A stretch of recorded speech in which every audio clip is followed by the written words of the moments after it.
I was lying in a hospital bed, recovering from emergency surgery, when my father called to ban me from the upcoming family reunion. He laughed, claiming I ruined the mood. He forgot I paid for his truck, the electricity, and the party itself. So, I canceled it all. This is where the story truly begins, and you won't want to miss what happens. Make sure you're subscribed to see it through to the end. We're always curious. Where in the world are you all watching from today? Let us know in the comments. The sterile smell of antiseptic always made me nauseous, but today it was the only thing keeping me grounded. I was lying in a recovery room, the steady beep beep beep of the monitor acting as a metronome for my throbbing headache. I had just come out of an emergency appendectomy 3 hours ago. My abdomen felt like it had been set on fire, and my throat was dry as sandpaper. I was vulnerable, weak, and desperately lonely. I had texted the family group chat the moment I was being wheeled in. Heading into emergency surgery. Love you guys. 3 hours later, as the anesthesia fog began to lift, I reached for my phone with a trembling hand, expecting to see a flood of worried messages. Maybe a missed call from my mother, Martha, or a text from my sister, Rebecca, asking if I was okay. There was nothing, not a single notification. I swallowed the lump in my throat, trying to convince myself they were just busy. They were preparing for the annual family reunion barbecue, after all, an event I funded every single year. Maybe they were just deep in preparations. Then my phone buzzed. It was a call, Dad. A wave of relief washed over me. Thomas was calling. He must have seen the message late. I cleared my throat, trying to sound stronger than I felt. Hi, Dad, I rasped, my voice cracking. I'm out of surgery. It went okay, just. Nicola, he interrupted. His voice wasn't warm. It was loud, booming against a background of laughter and clinking glasses. He wasn't calling to check on me. He was on speakerphone. Oh, I said, confusion clouding my mind. Hi, did you get my text? I'm at St. Jude S. The doctor said. I didn't call to hear about your stomach ache, Nicola, Thomas said, his tone sharp and dismissive. I called to talk about Saturday. Saturday, the barbecue? I shifted in the bed, wincing as the stitches pulled tight. I might be a little slow, but I'm hoping to be discharged tomorrow, so I should be able to make it. I bought the brisket yesterday before the pain started, so I just need to. Yeah, about that, he cut in again. This time I heard a distinct giggle in the background. It sounded like Rebecca. Don't come. The room went silent. The beeping monitor seemed to grow louder. What? Don't come, Nicola, Thomas repeated, enunciating every word slowly as if speaking to a child. We've been talking, your mother, Rebecca, and I, and we decided it's better if you just sit this one out. I don't understand, I whispered, gripping the cold metal rail of the bed. Is it because of the surgery? Dad, I can just sit in a chair. I won't be in the way. Thomas laughed. It was a cruel, barking sound that I had heard him use on telemarketers or neighbors he despised. It's not the surgery, Nicola. God, you're always so dramatic. It's you. Me. You're a buzzkill, he said flatly. You come around with your suits and your work talk and your schedule. You make everyone uncomfortable. Rebecca says she feels judged every time you look at her. Martha says she can't relax because you're always reorganizing the kitchen. We're tired of pretending, Nicola. My heart hammered against my ribs faster than the monitor could track. Pretending. Pretending to like you, he said. The cruelty of the sentence hung in the air, sucking the oxygen out of the room. We're tired of pretending we enjoy your company. You're stiff, you're boring, and frankly, nobody wants you there. So, take a hint. Stay home. We'll have a better time without you. I heard Rebecca's voice in the background, clear as day. Tell her to send the brisket over, though. Thomas chuckled. Yeah, if you already bought the meat, you can have it delivered. But don't show up. We're done engaging with your negativity. He didn't wait for a response. The line went dead. I stared at the screen, the call ended notification blurring as hot tears finally spilled over my lashes. I lay there in the hospital bed, cut open and stitched back together, realizing that the physical wound was nothing compared to the evisceration I had just endured. The betrayal was worse than the diagnosis itself. For the next hour, I didn't move. I couldn't. The nurses came in to check my vitals, offering sympathetic smiles when they saw the tears streaming silently down my face into my ears, soaking the pillow. They assumed I was in physical pain. They offered me more morphine. I refused. I needed a clear head. I needed to process exactly what had just happened. Day. Tired of pretending to like you. The words echoed in my mind, looping like a broken record. I closed my eyes and let the memories of the last decade wash over me. I wasn't just the daughter. I was the architect of their lives. I was the one who stepped up when Thomas retired early because his back couldn't take the line anymore, even though he spent every weekend golfing. I was the one who paid off the credit card debt Martha accrued from her failed crafting hobbies. I was the one who paid for Rebecca's 3 failed attempts at college and her current lifestyle, as she tried to become an influencer with 400 followers. I looked around the sterile hospital room. Who was here for me? No one. I unlocked my phone again and opened my banking app. It was a habit, a reflex honed by years of managing not just my own logistics career, but the family logistics as well. I scrolled through the automated payments scheduled for the next 3 days. Transfer to Thomas and Martha joint, $800, groceries utilities allowance. Ford credit, $650, lease payment for Thomas's F-150. Verizon wireless, $240, family plan, 4 lines. City Power and Light, $310, past due balance for their house I promised to cover. Venmo to Rebecca, $150, weekly content creation stipend. The list went on. Streaming services, insurance premiums, the internet bill. I had built a golden cage for them, and I had foolishly locked myself inside with them, thinking that if I paid enough, if I supported enough, I would buy their love, or at least their respect. Thomas had called me stiff, boring, a buzzkill. He said I made Rebecca feel judged. Was I judging her when I paid for her camera equipment? Was I judging her when I paid her speeding tickets? He said Martha couldn't relax. Was she unable to relax because I reorganized the kitchen, or because I was the only one who noticed when the fridge was empty and quietly filled it? My sadness began to harden. It cooled, solidifying into something dense and heavy in the pit of my stomach. It wasn't rage, not yet. It was a cold, clinical realization. They viewed me as a utility. I was no different to them than the electricity coming out of the wall or the water flowing from the tap. You don't thank the light switch for working. You only curse it when it doesn't turn on. And they had just told the light switch they didn't like its personality. I wiped my face with the rough hospital sheet. I sat up, wincing at the pull in my side, and reached for the pitcher of water. I poured a glass and drank it slowly. Thomas thought he had all the power because he was the patriarch, the loud voice at the head of the table. He thought that by excluding me, he was punishing me. He thought he could hurt my feelings, take my meat, and have his party. But in his arrogance, in his rush to humiliate me while his golden child Rebecca giggled in the background, he had forgotten one crucial thing. Every single service, every asset, and every convenience they enjoyed wasn't just paid for by me. It was owned by me. The accounts were in my name. The passwords were mine. The legal liability was mine. I looked at the phone again. A notification popped up. Data usage warning. Rebecca iPhone 14 has used 80% of monthly data. I let out a small, dry chuckle. It hurt my stomach, but it felt good. You're tired of pretending, I whispered to the empty room. Okay, Dad, let's see how much you enjoy reality.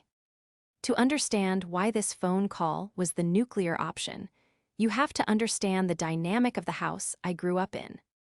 Thomas was a factory foreman for 30 years. He was a man who commanded respect through volume and intimidation. He was the king of his castle, and he raised us to believe that his word was law.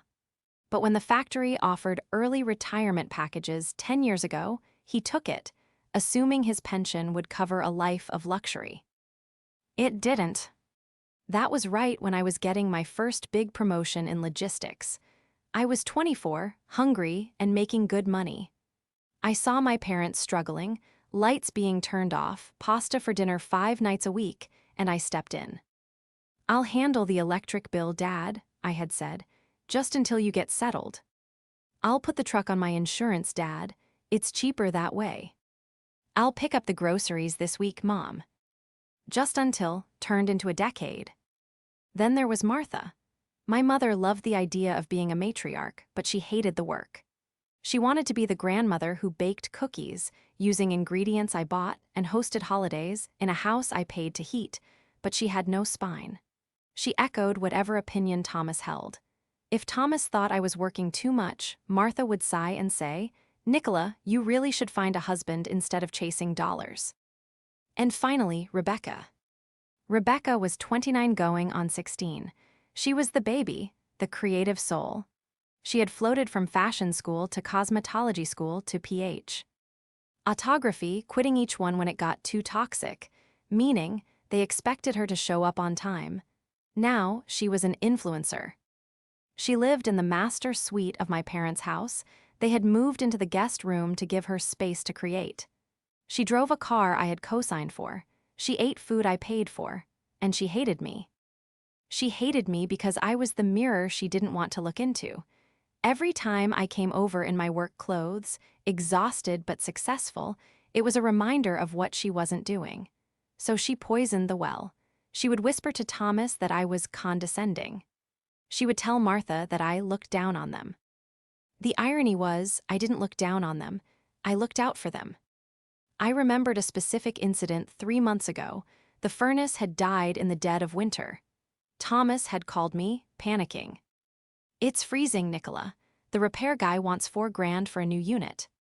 I was in a meeting with a client in Tokyo. I stepped out, risking my job, and called a contact I knew in HVAC. I got them a new unit installed that same day, at cost, and paid the invoice instantly. When I came over that weekend to check on it, Thomas didn't say thank you. He kicked the new furnace and said, "Damn thing is louder than the old one. Your guy ripped us off." Rebecca had chimed in from the couch, not looking up from her phone. "Yeah, Nicola, I couldn't even record my stories because of the noise. You should have checked with us first." I had swallowed my anger then. I told myself that family is family, and you help them no matter what. I told myself they were just stressed. But lying in that hospital bed, the fog of denial finally lifted. They weren't stressed, they were parasites. The antagonist wasn't just Thomas and his cruelty. It was the entire ecosystem I had sustained. Thomas was the loud, bullying face of it, but Rebecca was the architect of my isolation, and Martha was the silent accomplice. Thomas was a man who prided himself on being a self-made man and the head of the household, yet he hadn't paid a utility bill since 2014. He walked around town bragging about his truck, his home, his successful retirement. He had built his entire identity on a lie that I was financing. And now he wanted to cut me out. He wanted to humiliate me to impress the relatives coming to the barbecue. He wanted to look like the big man who put his uppity daughter in her place. I imagined him right now, sitting in his recliner, probably drinking a beer I paid for, laughing with Rebecca about how they told me off. They were probably planning the menu for Saturday. Saturday. The barbecue was in 3 days. I pulled up my family expenses spreadsheet on my phone. My thumb hovered over the rows of data. If I was a stranger to them, if I was someone they were tired of pretending to like, then surely they wouldn't want to accept charity from a stranger. It would be insulting to Thomas's pride, wouldn't it? I wasn't going to scream. I wasn't going to fight. I wasn't even going to call them back. In logistics, when a client defaults on a contract or violates the terms of service, we don't send emotional letters. We initiate a service stoppage. We cut the supply chain. I opened the app for the local power company. I didn't sleep that night. The hospital was noisy, sure, but the real noise was in my head. I spent the hours between 2:00 a.m. and dawn doing what I do best, auditing. I treated my family like a failing supply chain node. In my line of work, when a supplier becomes unreliable and costs exceed the value of goods received, you don't get emotional. You look at the contract, you find the exit clauses, and you terminate. I had my laptop. My sister had dropped it off 2 days ago, complaining that I better not ask her to bring anything else, and I opened a fresh Excel sheet. I titled it Operation Reality Check. First, I logged into the utility portal. The account for the family home, a sprawling 4-bedroom ranch that Thomas insisted on keeping despite the maintenance costs, was in my name. I had taken it over 6 years ago when Thomas forgot to pay the bill for 3 months and they were facing a disconnect in January. I navigated to the Service Status tab. Current balance, $0, autopay active. Scheduled service address, 1402 Maple Drive. I clicked Stop Service. A warning box popped up. Are you sure? This will disconnect power to the residents on the selected date. I selected the date, Saturday, July 15th, the day of the barbecue. I selected the time window, 12:00 p.m. to 00:00 p.m. Thomas liked to serve the food at 1:00 p.m. sharp. He needed the electric smoker for the brisket, the oversized commercial fans to keep the patio cool, and the specialized outdoor sound system to blast his classic rock playlist. I clicked Confirm. Next, the internet. The Gigabit Ultimate package Rebecca insisted she needed for her uploads. I canceled it, effective Friday at midnight. No Wi-Fi for the guests, no streaming, no posting stories. Then came the hardest part, purely from a sentimental standpoint, the truck. It was a Ford F-150 King Ranch, beautiful, leather interior, fully loaded. Thomas treated that truck better than he treated his children. He washed it twice a week. But his credit was shot from the business venture, a pyramid scheme he fell for in 2018. So the lease was in my name. I paid the $650 a month. I paid the insurance. I logged into the Ford credit portal. The lease had 4 months left before the buyout option. I read the fine print on early termination. I could do a voluntary surrender. It would hit my credit score slightly, but I had an 820. I could take the bruised knee. But then I saw another option, schedule end-of-lease pickup. I didn't need to surrender it early and tank my credit. I just needed to exercise my right as the lessee to reclaim the asset. I initiated a request for a vehicle recovery due to unauthorized driver. Technically, Thomas wasn't listed as the primary driver on the insurance policy anymore. I was. He was a permitted operator, a permission I was about to revoke. I arranged for a tow service, a private contractor we used at work for repossession of fleet vehicles. I scheduled it for Monday morning. I didn't want to ruin the entirety of their weekend with the truck. The lack of electricity would be enough for Saturday. The truck would be the Monday morning hangover cure. As I dug deeper into the bank statements to ensure I had caught every automatic payment, I noticed something odd. There was a recurring charge on my secondary credit card, the one I had given Martha for emergencies only 3 years ago when she needed to pick up prescriptions. Pending transaction, SCPHORA, $245 pending transaction. ULTA Beauty, $180 pending transaction. Liquor Barn, $310. I felt a cold shiver go down my spine. This card wasn't just for emergencies. They had been using it for months. I scrolled back. Thousands of dollars. Makeup, alcohol, clothes. I clicked on the transaction details for the Liquor Barn charge. It was dated yesterday. They were buying the booze for the party I wasn't invited to, using my credit card. I wasn't just a buzzkill, I was the caterer. I picked up my phone and called the credit card fraud department. I'd like to report unauthorized activity, I told the agent, my voice steady and cold. And I need to cancel this card immediately. No, don't send a replacement to the address on file. That address is compromised. By the time the sun came up, I had dismantled the entire financial infrastructure of 1402 Maple Drive. I lay back against the pillows, exhausted but strangely energized. I had stopped the bleeding. I was discharged on Friday afternoon. I didn't go to my parents' house. I took an Uber to my own apartment, a quiet, modern sanctuary downtown that my family rarely visited because parking was a hassle. Saturday arrived with a heat wave. It was 95 degrees with 90% humidity. A sweltering, suffocating blanket of heat. I sat in my air-conditioned living room, drinking iced tea, my phone on the coffee table. 12:00 p.m. came and went. 1:00 p.m. I imagined the scene. The brisket would be halfway done in the electric smoker. The guests, aunts, uncles, cousins I hadn't seen in a year, would be arriving. Thomas would be holding court, a beer in hand, probably making a joke about how Nicola couldn't make it. She's too busy being a CEO.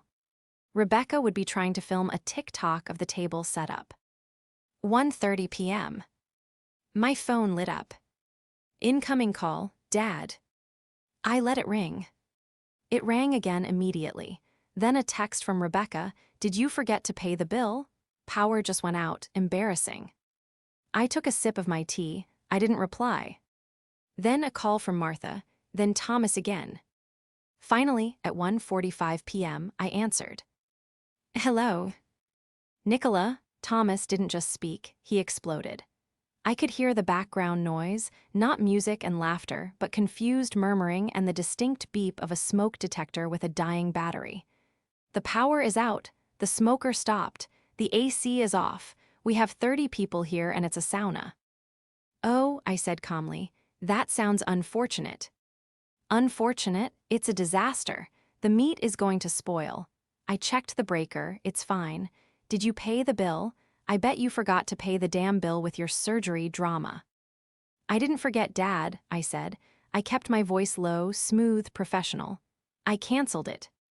There was a silence on the other end, so profound I thought the call had dropped. "You what?" "I canceled the service," I repeated. "I was reviewing my finances while I was in the hospital. You know, since I had so much free time not going to the barbecue. And I realized that I was paying for a house I don't live in, for a party I'm not welcome at." "Are you insane?" Thomas roared. The pretense of the kindly patriarch vanished. He was the bully now. "Turn it back on, right now." "Uncle Jerry is here. The food is raw. You are embarrassing us." "I think you're embarrassing yourself, Dad," I replied. "You told me everyone was tired of pretending to like me. Well, I accepted that. And since we aren't close anymore, I figured you wouldn't feel comfortable accepting charity from someone you despise. That's how pride works, right?" "This isn't charity, it's family duty," he screamed. I heard Rebecca screeching in the background. My live stream cut out. My Wi-Fi is gone. "Duty goes both ways," I said. "You wanted me gone, I'm gone. And my wallet went with me. You have a pension, Dad. I'm sure you can call the power company and set up an account in your own name. They might be able to rush a connection by Monday." "Monday?" He sounded like he was choking. "We have guests now." "Then I guess you better order pizza." "Oh, wait, don't use the blue credit card. I reported it stolen yesterday." "You reported it stolen?" His voice dropped to a dangerous whisper. "Martha was at the store." "I saw," I said. "Liquor barn, $300 on a card for medical emergencies."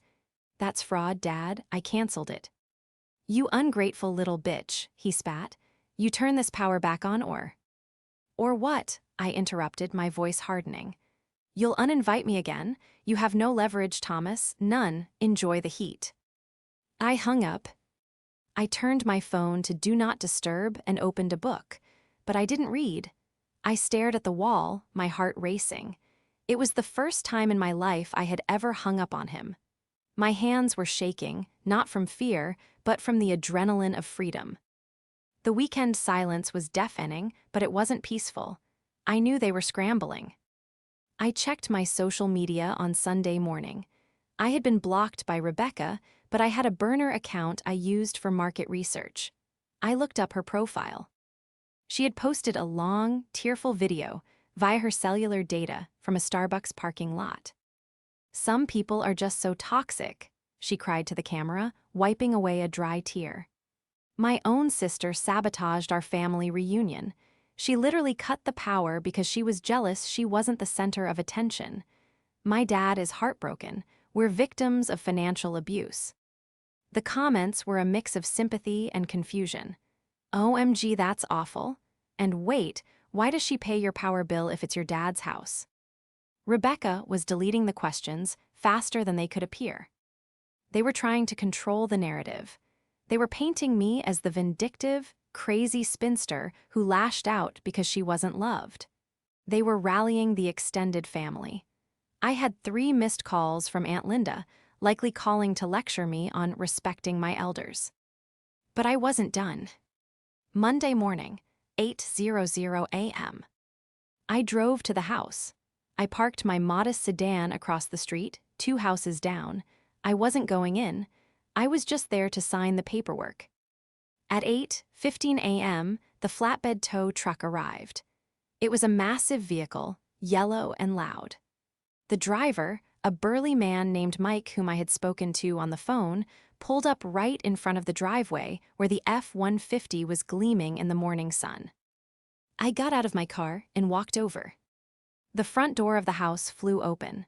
Thomas marched out, still wearing his pajama pants and a stained t-shirt.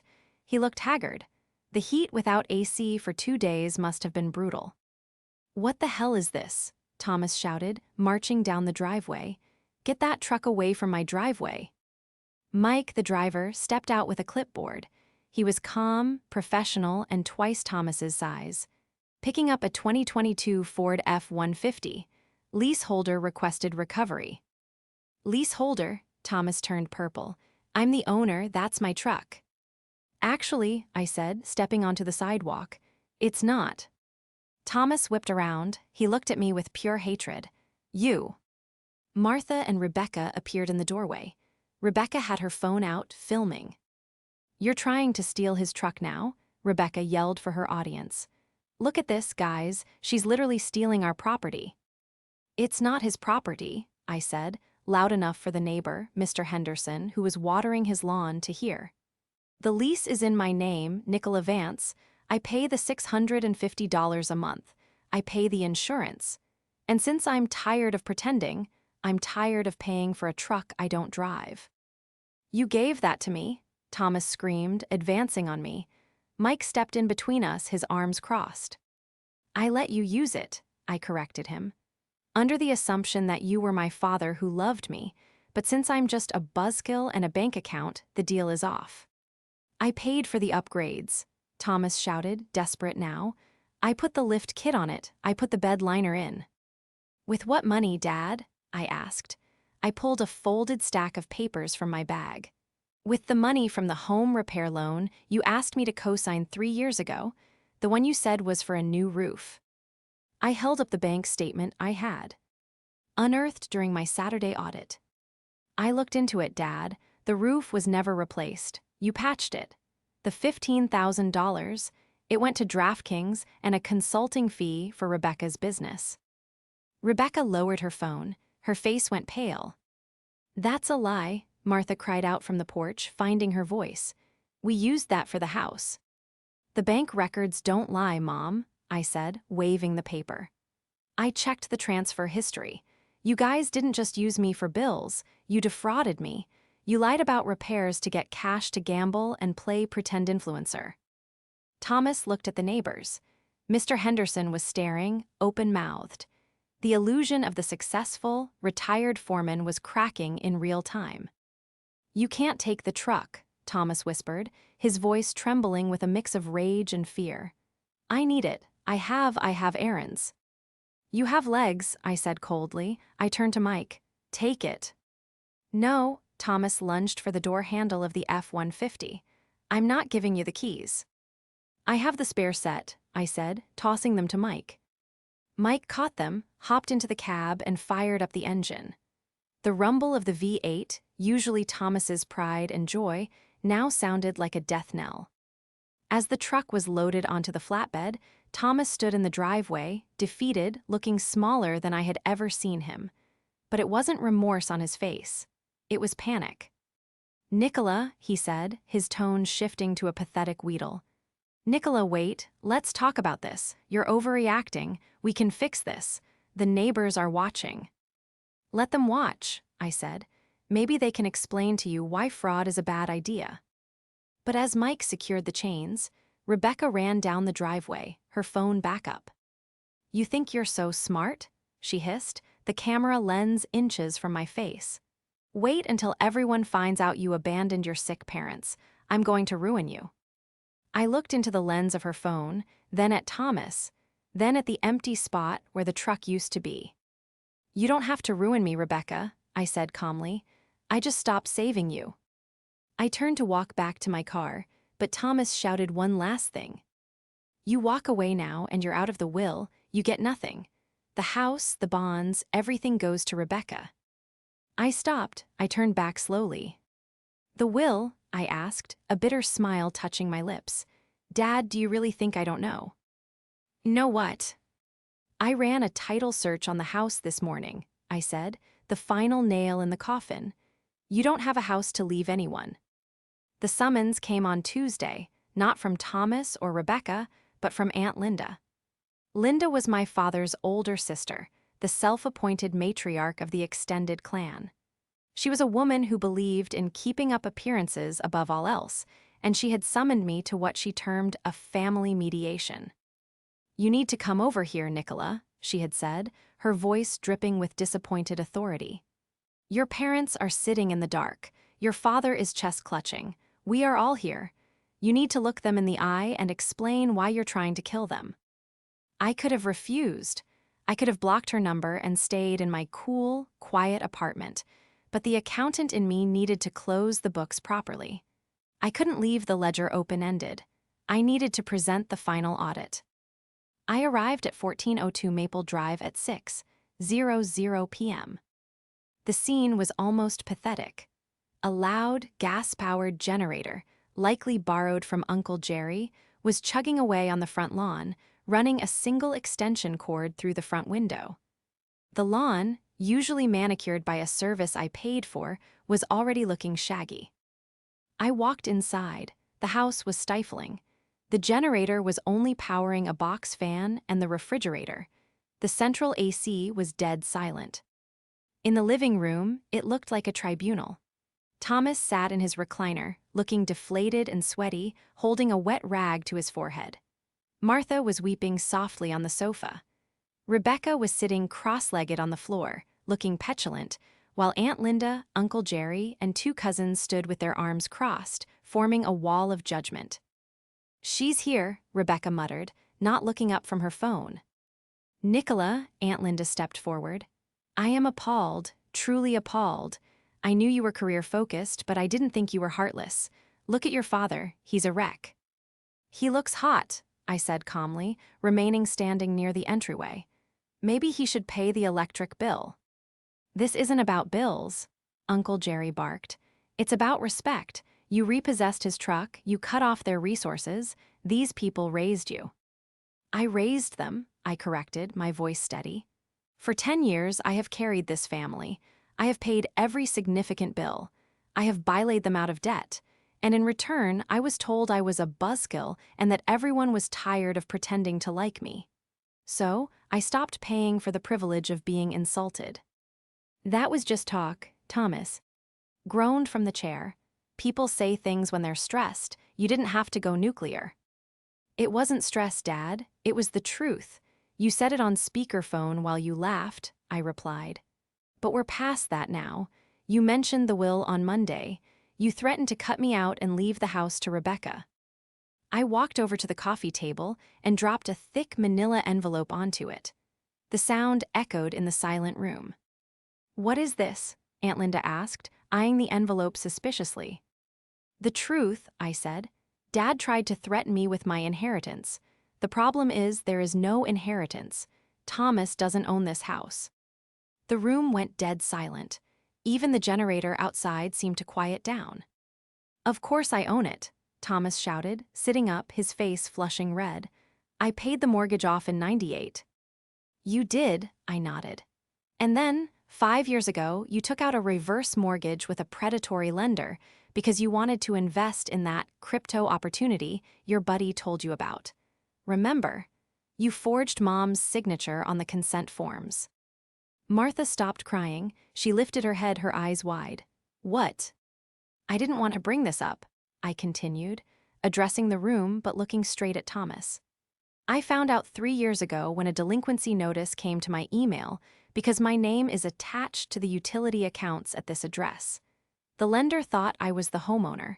I investigated.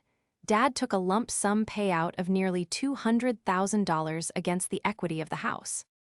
$200,000, Rebecca gasped. Where is it? Gone, I said. Gambled, lost on bad investments, spent on keeping up the image of the wealthy retiree. I pointed to the documents. The terms of the reverse mortgage are strict. You have to maintain the property. You have to pay the property taxes and insurance. I've been paying the insurance, Dad. I stopped that on Monday, too. Thomas looked like he was shrinking into the chair. His bluster was gone. He looked like a cornered animal. Also, I added, delivering the final blow. The contract states that if the home is not the primary residence of the borrower, or if the borrower cannot maintain utilities and upkeep, the loan becomes due immediately. With the power cut and the insurance lapsed, the lender will be notified within 30 days. They will foreclose. You can't let that happen, Aunt Linda stammered, looking from me to Thomas. Nicola, you have money, you can fix this. You can pay the insurance. You can pay the utilities. I could, I agreed. But why would I? Rebecca is the heir, right? The house goes to her? Well, here's the reality. The house has negative equity. If Dad dies or moves out, the bank takes it. Rebecca, you aren't inheriting a house. You're inheriting an eviction notice. Rebecca stood up, her fists clenched. She turned on Thomas. Dad, is that true? Did you spend the money? You said you had a portfolio. I was trying to build something, Thomas yelled, his voice cracking. I was trying to get rich for us. You were gambling, I snapped. And now it's over. The masquerade is done. I looked at Aunt Linda. You wanted to mediate? Here is the settlement. Thomas and Martha are broke. They are living in a house the bank owns, burning gas they can't afford, waiting for a foreclosure. I am the only reason they lasted this long, and I am done. Nicola, please, Martha finally spoke. Her voice was trembling. She stood up and reached a hand toward me. Please, we're sorry. We shouldn't have said those things. We need you. We can't lose the house. Where will we go? I don't know, Mom, I said, feeling a strange, hollow sadness in my chest. It wasn't guilt. It was pity. Maybe you can stay with Aunt Linda. She seems very concerned about family duty. Aunt Linda took a sharp step back, her eyes widening in panic. Now, hold on, I don't have the room. There you go, I said, picking up my purse. Everyone is family until the check arrives. Goodbye. I turned and walked out. Behind me, the shouting began. It wasn't directed at me anymore. Rebecca was screaming at Thomas. Martha was sobbing. Uncle Jerry was yelling about the generator. I walked out into the humid evening air, got into my car, and drove away. I didn't look back. The fallout was swift and brutal. Without my financial shield, reality crashed down on 1402 Maple Drive like a tidal wave. I didn't need to do anything else. Gravity took over. Within a week, the lender was notified of the lapsed insurance. Foreclosure proceedings began faster than I expected, likely because they had been looking for a reason to seize the asset for years. Thomas tried to fight it, but he had no money for a lawyer. He called me 7 times a day for the first week. Voicemails that ranged from screaming rage, "You ungrateful traitor," to pathetic sobbing, "Nicola, baby, please, I'm an old man, you can't let me live on the street." I didn't block the numbers. I archived them. I needed them for the restraining order I eventually had to file when Thomas showed up at my office building, trying to scream at the security guards to let him in. That was a turning point for me. Seeing my father, the man who used to terrify me with his booming voice, being escorted off the premises by a 20-year-old security guard named Dave. It broke the last chain of fear I had. He wasn't a monster. He was just a sad, angry man who had made bad choices. The house was foreclosed on 2 months later. The family drama spilled onto social media, of course. Rebecca tried to spin the narrative again, but it backfired. When she posted about being homeless, people dug up her old posts, the expensive trips, the designer bags, the truck, and asked why she didn't sell them. She was exposed as a fraud. She ended up moving in with a boyfriend she had only known for 3 weeks. Last I heard, that didn't last, and she was couch surfing with friends from high school who were rapidly losing patience with her. Thomas and Martha were forced into a small, subsidized one-bedroom apartment on the other side of town. It was a stark drop from the 4-bedroom ranch. Their social circle evaporated. Aunt Linda and Uncle Jerry stopped inviting them over, claiming they didn't want to get in the middle of it. But really, they were terrified Thomas would ask for money. As for me, the silence in my life wasn't lonely anymore. It was peaceful. I had spent my entire adult life bracing for impact, waiting for the next crisis, the next bill, the next demand. Now my money was my own. My time was my own. 2 weeks after the foreclosure was final, I met my friend Sarah for dinner. Sarah had been my college roommate, the one person who had told me for years that my family was toxic. I had always brushed her off, defending them. We sat on the patio of a nice Italian restaurant. I ordered a bottle of wine, an expensive Barolo that I would have never bought before because Dad needs truck payment money. To freedom, Sarah said, raising her glass. To reality, I replied, clinking my glass against hers. How do you feel? She asked, her eyes searching my face for signs of regret. I took a sip of the wine. It was rich, complex, and perfect. I feel like I just set down a backpack filled with rocks that I've been carrying since I was 22, I said honestly. I miss the idea of them, Sarah. I miss the idea of having a dad who is proud of me and a sister who is my friend, but I don't miss them. That's the grief, Sarah said softly. You're mourning the family you deserved, not the one you had. She reached across the table and squeezed my hand. It was a small gesture, but it meant more to me than 1,000 hollow "I love yous" from my father. That was my reconciliation. Not with the abusers who viewed me as an ATM, but with the part of myself that believed I had to pay for love. I had finally learned the most important lesson of supply chain logistics. You cannot sustain a system that produces nothing but waste. You have to cut the line. My phone buzzed on the table. It was a text from a strange number. Nikki, it's Mom. We're at the apartment. The AC is broken here too. Dad is really struggling. Please, just $500. We learned our lesson. We love you. I looked at the message. I looked at the word love tacked onto the end like a price tag. I didn't feel anger. I didn't feel sadness. I just felt done. I pressed block. Then I poured another glass of wine and ordered the calamari. I had a life to live, and for the first time in forever, I could actually afford to enjoy it.